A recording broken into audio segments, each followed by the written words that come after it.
नमस्कार शेतकरी मित्रांनो, आज आपण या प्लॉटवरती आलो होतो. 18 नोव्हेंबर आहे आणि भरपूरशा ठिकाणी असा पाला करपतोय. आपण जर कधी बघितलं तर याचं कारण असं आहे की जास्तीची थंडी आणि धुकं येतंय, त्यामुळे पारा करपतोय. आणि भरपूर शेतकरी काय करताय की अन्नद्रव्य आता देत नाही. पण आताच पीक टाइम आहे. आता इथं आम्ही अवरेज कंद काढला होता आणि मुळी चेक केली होती. पांढरी मुळीची चांगली आहे आणि अन्नद्रव्य आणखी अपटेप करू शकता. म्हणजे इथून पुढे तुम्हाला खताचं नियोजन तुम्ही करू शकता किंवा आणखी न्यूट्रिशन द्यायचं असेल तेही देऊ शकता.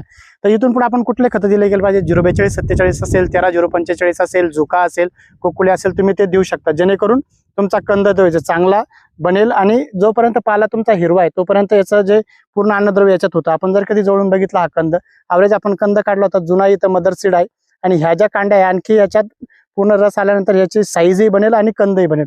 त्यामुळे तुम्ही आता इथून पुढे शेड्यूल करणं गरजेचं आहे. पोटॅशियम सोनेटी तुम्ही आता चालू केलं तर चालतं, पण त्याच्यासोबत तुम्हाला युरिया घ्यायचा आहे. एक वेळ युरिया घ्यायचा आणि एक वेळ 0.1% मधलं जेब्रेलिक ऍसिड जे असतं, स्टेरॉइड बेस जेब्रेलिक ऍसिड घ्यायचं. त्याच्यावरती स्टेरॉइड दिलेले असतात बाजूला. ते स्टेरॉइड बेस कधी घेतलं तर एकरी 2 लिटर तुम्हाला द्यायचंय, जेणेकरून तुमचा कंदही बनेल. आणि तुम्ही पाला जर कधी बघितला तर फक्त वरून करपलेला आहे, मध्ये जर कधी बघितलं पाला तर हिरवा आहे. आणि मुळी आपण इथं त्यासाठीच दाखवतोय, पांढरी मुळी इथे याची चालू आहे. त्यामुळे अन्नद्रव्य तुमचा अपटेप चालूच राहणार आहे.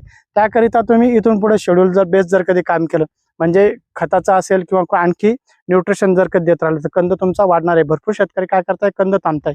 आणि काही शेतकऱ्यांना असं जे वरून कुजण्याचं प्रॉब्लेम येतोय तर ते होत नाही. मातीच्या वर आल्यानंतर धुकाल्यानंतर ते होतंय. हे खराब नसतं राहत, फक्त हे दरवर्षी जर कधी जे लावत असेल शेतकरी त्यांनाही माहिती अशी थोडेफार शेंडे इथं खराब होत असतात. शेतकरी मित्रांनो, तुम्हाला जर कधी आमचा व्हिडिओ आवडला असेल तर व्हिडिओला शेअर आणि आम्हाला फॉलो करायला विसरू नका. धन्यवाद.